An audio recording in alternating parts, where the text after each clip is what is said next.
धतूरा मन को भाई बसहा भेल की जिनकी सवारी रहे कुटिया में धूनी रमाए गोरा संग गणेश भी रहते विघ्न विनाशक जो कहलाए कथा सुनाऊं बैद्यनाथ की सुनो रे भक्तों ध्यान लगाए कथा सुनाऊं बैद्यनाथ की।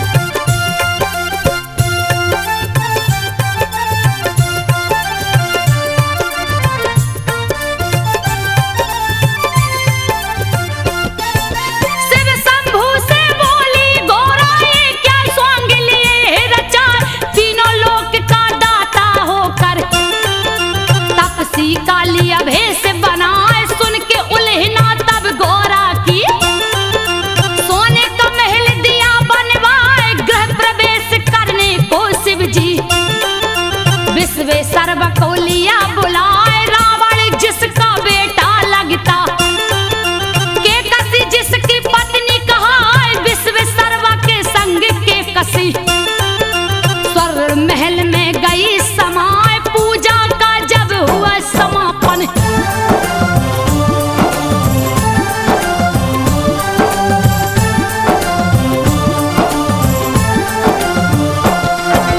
पूजा का जब हुआ समापन शिव शंभू बोले हरिषाय प्रसन्न हुआ हूँ तुमसे ब्राह्मण मांगो दक्षिणा जो मन आए यही मेरा सौभाग्य है बाबा मुझसे पूजा लिया करवाए आशीर्वाद ही बस काफी है जिससे जीवन सफल हो जाए फिर भी नहीं माने कैलाशी बोले कुछ तो ले भाई पूजा अधूरी रह जाती है बिन दक्षिणा के जो ब्राह्मण जाए के कसी को तब लालच आ गई।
कर नहीं सकता।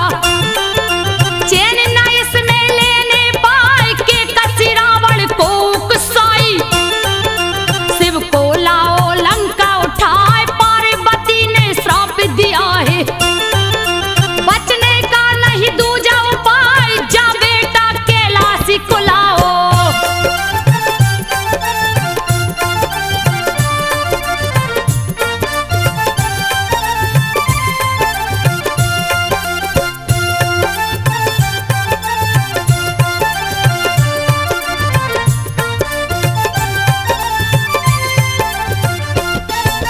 जा बेटा कैलाशी को लाओ, नहीं तो लंका ध्वस्त हो जाए। नहीं ऐसा जो करोगे बेटा, कोई भी कुल में बच ना पाए। सच कहती हूँ तुमसे बेटा, के कसी रावण को समझाए। तुमको शिव है बहुत मानते, शिव को दो प्रसन्न कराए। किसी तरह से जाकर लाओ, बैठी हूँ मैं आस लगाए। चूक हो गई मुझसे भारी, तेरे पिता को दी उपसाय। विश्वेश्वरवा के बेटा रावण,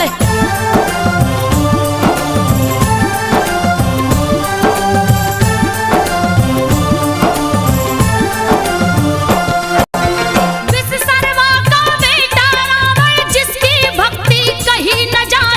निस दिल शिव का पूजन कर लंका से कैलाश को जाए। एक दिन रास्ते में नारद ने मति रावण की दियो घुमाए। बोले नारद जब रावण से, लावो शिव को लंका उठाए। अजर अमर हो जाओगे तुम। बात गई रावण को भाई, जा पहुंचा कैलाशपुरी में। शिव शंभू का ध्यान लगाए, शिव शंभू थे ध्यान मगन में।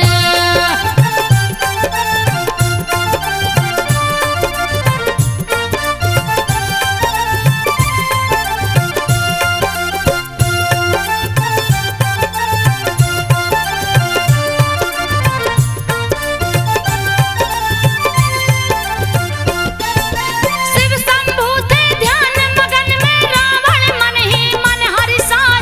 ऐसा मौका नहीं मिलेगा, क्यों ना लूं कैलाश उठाए। रखूंगा जाकर लंकापुरी में, फिर शिव जी को दूंगा जगाए। सोच के ऐसा सब रावण ने कैलाश पर्वत लिया उठाए। हिला कैलाश ओ शिव जी डोले, दिया रावण ने हाथ लगाए। ध्यान भंग हुआ शिव शंभू का, तब जंघा से दियो दबाए। दब गया दोनों भुजा रावण का।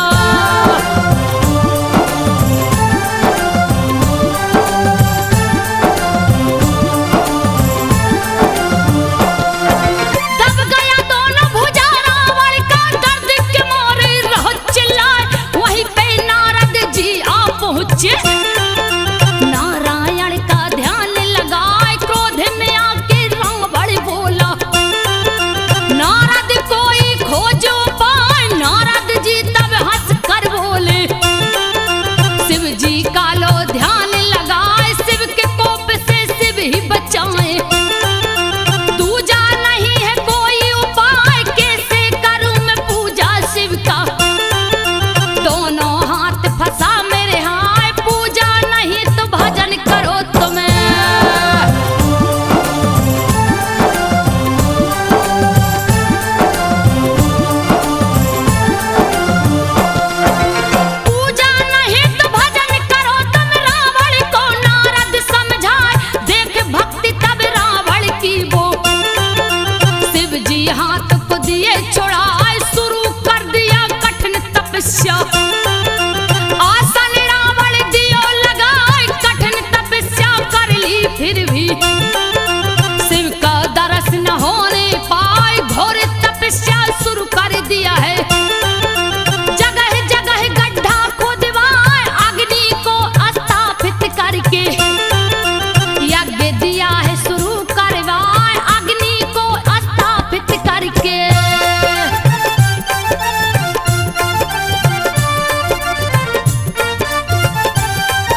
गैस से तन भीगा जाए, कोशिश लाख किया रावण ने, शिव प्रसन्न ना होने पाए, क्रोधित होकर राजा रावण लिया खड़ग तब हाथ उठाए, एक एक करके शीश काट कर अग्निकुंड में भेंट चढ़ाए, नौ शीश जब काट दियो तो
भुजा से, फिर भी लिंग ना हिलने पाए। क्रोधित होकर तब रावण ने अंगूठा से दिया लिंग दबाए। लंका नहीं ले जा सकता तो दूंगा पातालपुरी पहुंचाए। तब करने आसन पर बैठा, नहीं था कोई दूजा उपाय। दर्शन देकर शिव शंकर ने रावण को दिया शर्त बताए, जहां भी धरती पर रखोगे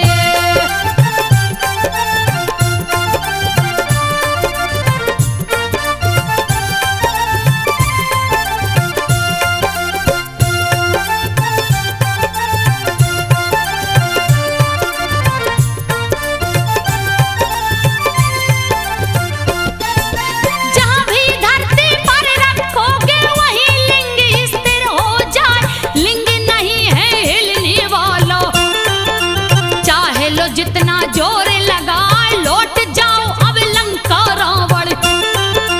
दूजा नहीं है कोई उपाय, मेरी आराधना जहां करोगे मन वांछित वर प्राप्त हो जाए। रावण लौट गया लंका को, सारे देवता गए हर्षाए। शिवलिंग को स्थापित करके बैजू को दिए भक्त बनाए। देवता गण बैजू से बोले,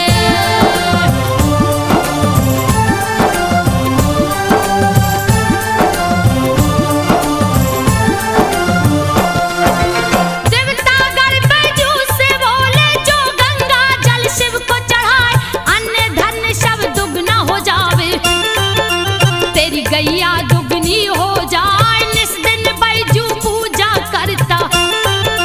शिव शंभू का ध्यान लगाए, एक दिन बिन पूजा किए ही बैठ गया भोजन पर आए। ध्यान पड़ी जब शिव शंभू की, दौड़ा दौड़ा बैजू जाए। जैसे ही पूजा पर बैठा है शिव शंभू बोले हर्षाए, हुआ प्रसन्न मैं तुमसे बैजू।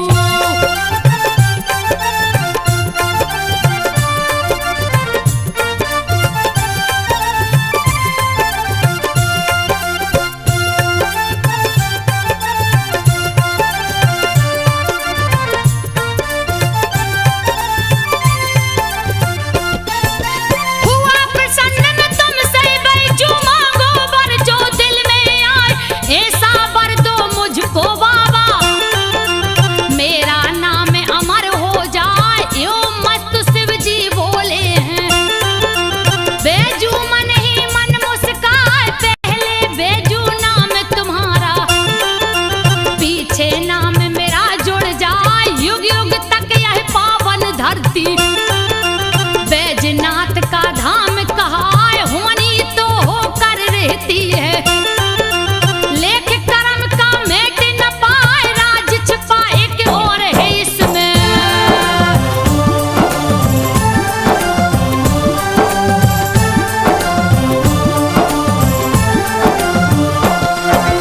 राज छुपा एक और है इसमें। सुनो रे भक्तों ध्यान लगाए, शिव जी के ससुर दक्ष है प्रजापति। यज्ञ दिया है शुरू करवाए, नर किन्नर गंधर्व देवता सबको न्योता दिया पठाए। नहीं निमंत्रण शिव को भेजा, ए अपमान सहा नहीं जाए। शिव शंभू से सती ने बोला, चलिए यज्ञ को देखा जाए। बिना निमंत्रण में नहीं जाऊं। शिव शंभू बोले समझाए, मगर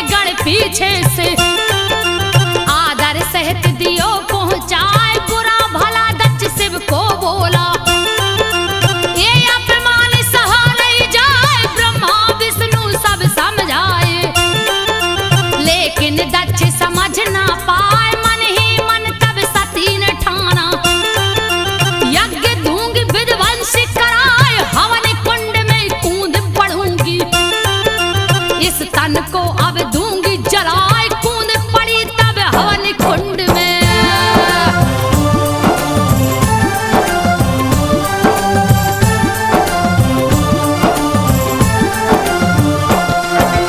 कूद पड़ी जब हवन कुंड में, अग्नि डर से भागी जाए, योगाग्नि को प्रकट किया तब सती ने तन को दिया जलाए, मची तबाही यज्ञशाला में।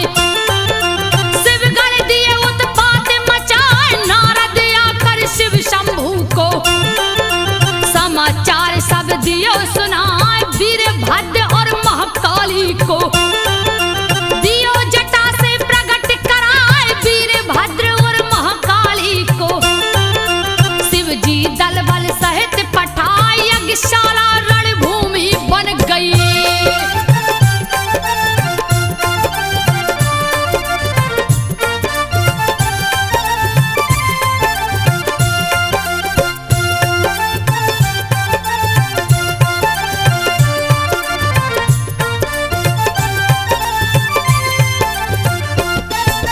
यज्ञशाला रणभूमि बन गई, जिसकी वर्णन कही न जाए, काले लगा प्रत्यक्ष नाचने, दक्ष की सेना भाग पराए, शिव के गढ़ सब क्रोधित हो गए, यज्ञ का दिए नाम मिटाए, माया में बसीभूत शिव ने सत्य के शव को लिया उठाए, मोह भंग होके से शिव का देवता सभी समझ ना पाए, विष्णु ने तब चक्र सुदर्शन सत्य के शव पर दिया चलाए, विष्णु ने तब चक्र सुदर्शन।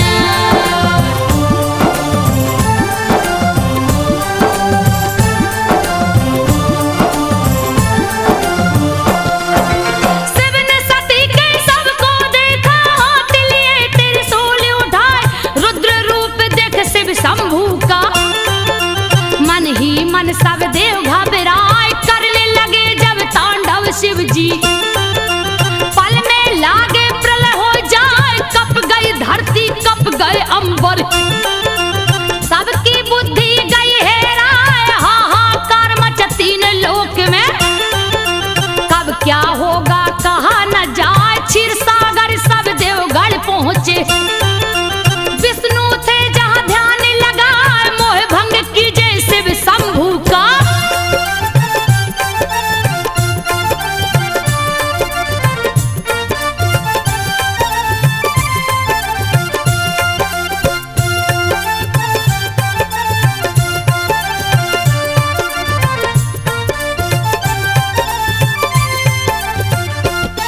तो मोह भंग कीजे शिव शंभू का, तीजा नेत्र कहीं खुल जाए, जल जाएगा धरती अंबर, जल्दी कीजिए कोई उपाय, बादल गरजे बिजली चमके, हवा बहन लगे साए साए, आंधी तूफान ओला वृष्टि से सृष्टि कहिए ढक ना जाए, सुन के चक्र सुदर्शन धारी, देखा शिव को ध्यान लगाए, गगन में देखा शिव शंभू को, विचरत सती के सबे उठाए, गगन में देखा शिव शंभू को।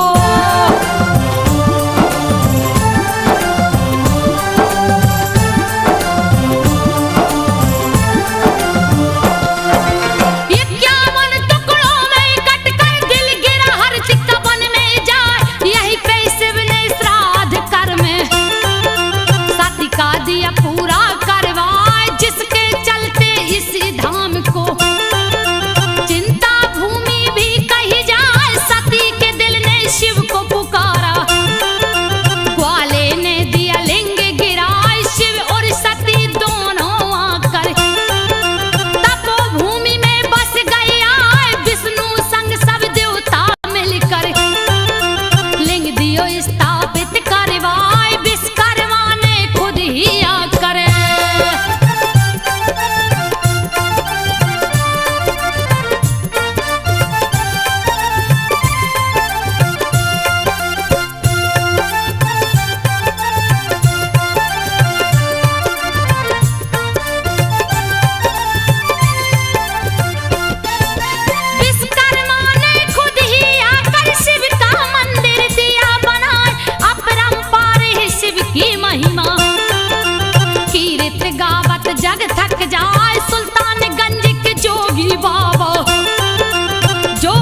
सुन लो ध्यान लगाए, आज गेवी गंगा जल लेकर पहुंच गए सुइया पर आए। सुइया पहाड़ पर एक थगा दहा, प्यास के मारे रहा चिल्लाए। आज गेवी ने मन में सोचा, तू मैं इसका जान बचा ली कांवर से गंगा जल को।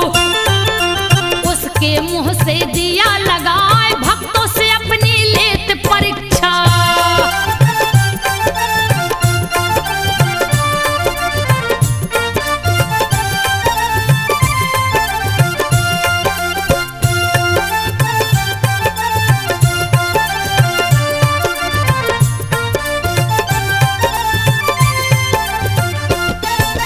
भक्तों से अपनी लेत परीक्षा, शिव शंभू तब हुए सहाय। आज गेवी से बोले शिव जी, तेरी भक्ति कहीं न जाए, तेरी तपस्या हो गई पूरी। वर मांगो जो मन में आए, मैं क्या मांगू हे शिव शंभू। धन्य भाग जो दरस दिखाए, दिए वर है फिर आज गेवी को। तू आज गेवी नाथ कहाँ, अपरंपार है शिव की महिमा। सुनो रे भक्तों ध्यान लगाए, अपरंपार है शिव की महिमा।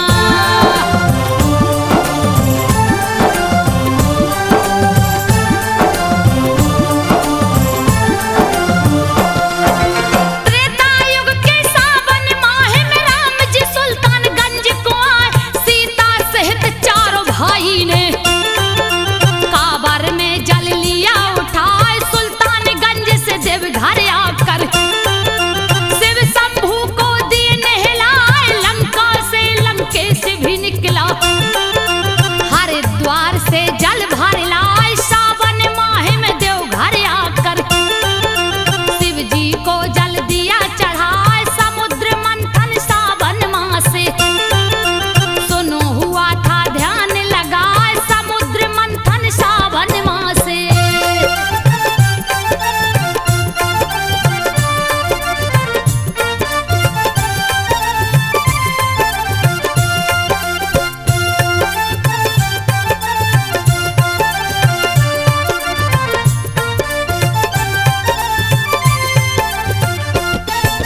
चौदह रत्न निकल कर आया, जिसमें 13 गया बता। 14 में मैं विष निकला था, जिसे देख सब गए थर्राए। तब शिव जी ने विष को उठाकर अपने मुंह से लिया लगाए। सावन में विष पान किए शिव, जिसकी गर्मी सही न जाए, उनकी गर्मी शांत करन को। सावन में जल सभी चढ़ाए, शुरू हुई कांवर की परंपरा। जिसको सारा जग अपना, जो भी चढ़ाता जल है शिव को।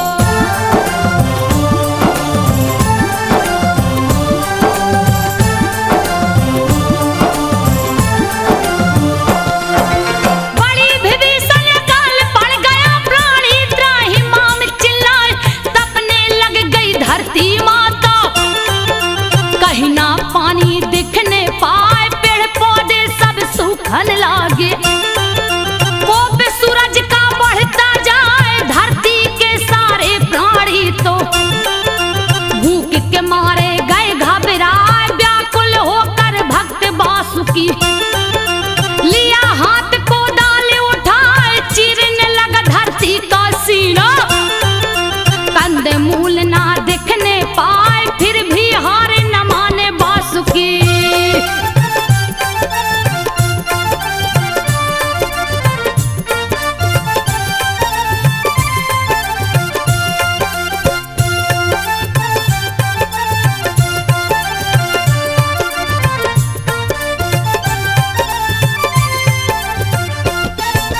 फिर भी हार न माने वासुकी, धरती का सीना चिरता जाए।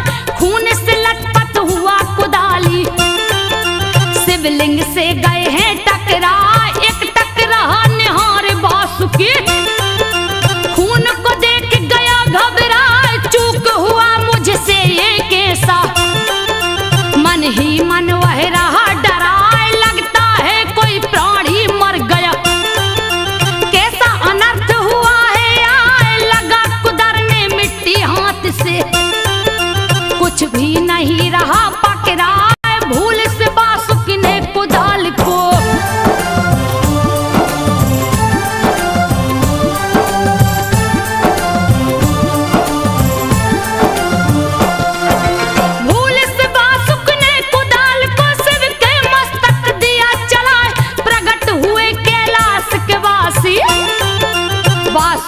कुछ भी समझ न पाए, मस्तक फटा पड़ा था शिव का। देख के भक्त गया घबराए, डर के मारे थर थर कांपे। कुछ भी उसको समझ न आए, प्रकट हुए कैलाश के वासी। वासुक से बोले मुस्काए, मांग लो वर जो चाहो बेटा, जो भी तेरे मन में आए, हे प्रभु जी अकाल मिटा करे।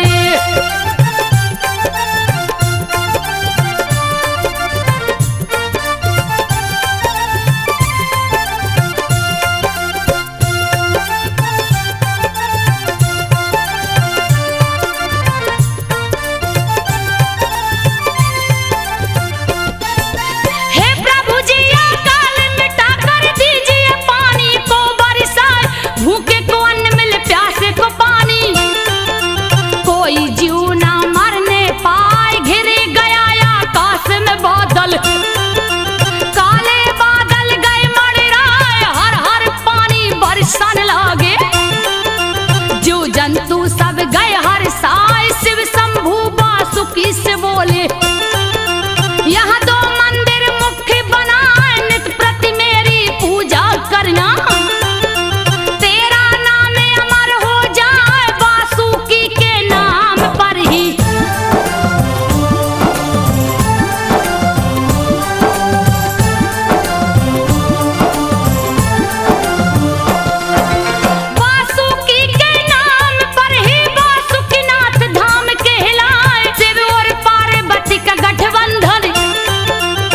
शिवरात्रि को हो जाए, शस्त्रों की पूजा भी इस दिन ही करते हैं सब पंडाया। शिवरात्रि में जो शस्त्र को छूता, उसका देते कष्ट मिटाए। भगवा वस्त्र को धारण करके भक्तों शिव को पूजने जाए, बोल बम उच्चारण करके नंगे पांव कंवरिया जाए, इस मंत्र के उच्चारण से।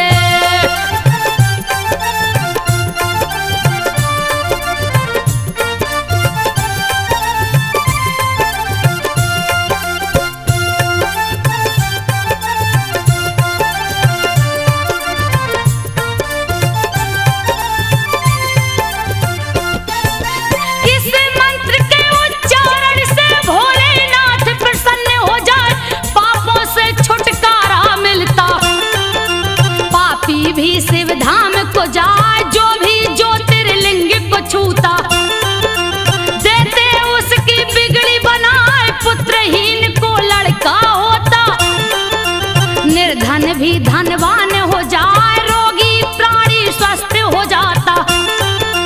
देते शिव जी रोग मिटाए, धन हो जाता है वह प्राणी। जो भी कांवर शिव को चढ़ाए, अश्वमेघ यज्ञ का पुण्य होता।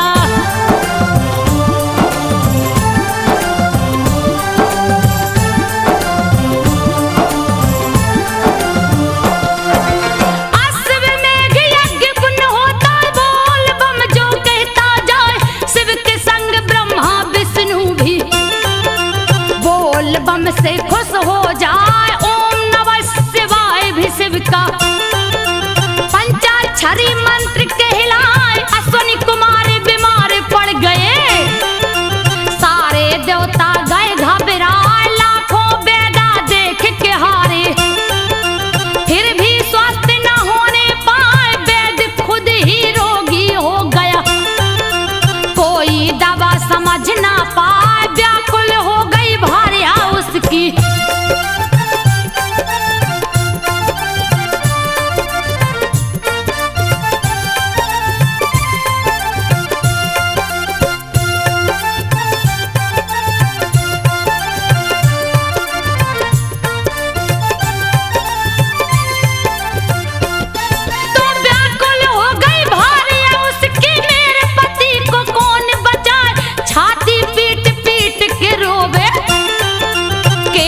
धुन के रही चिल्लाए। जा पहुंची बैद्यनाथ धाम को, शिव जी आसन जहां लगाए। सर को झुका के शिव से बोली, लीजिए पति की जान बचा।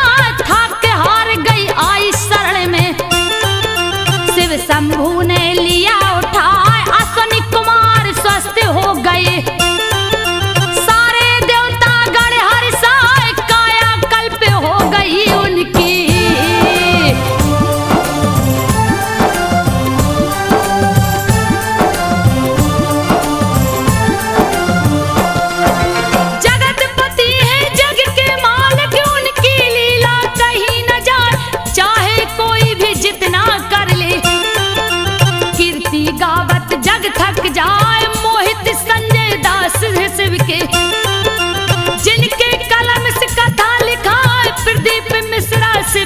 पुजारी। शिव को अपने दिल में बसाए दिलीप सिन्हा भक्त भोला के। कावर ले दो घर को जाए संजू बघेल जगावेगा था। शिव शंभू को शीश झुकाए संजू बघेल गाथा गावे। शिव शंभू को शीश झुकाए। सुन लो भक्तों ध्यान लगाए संजो शिव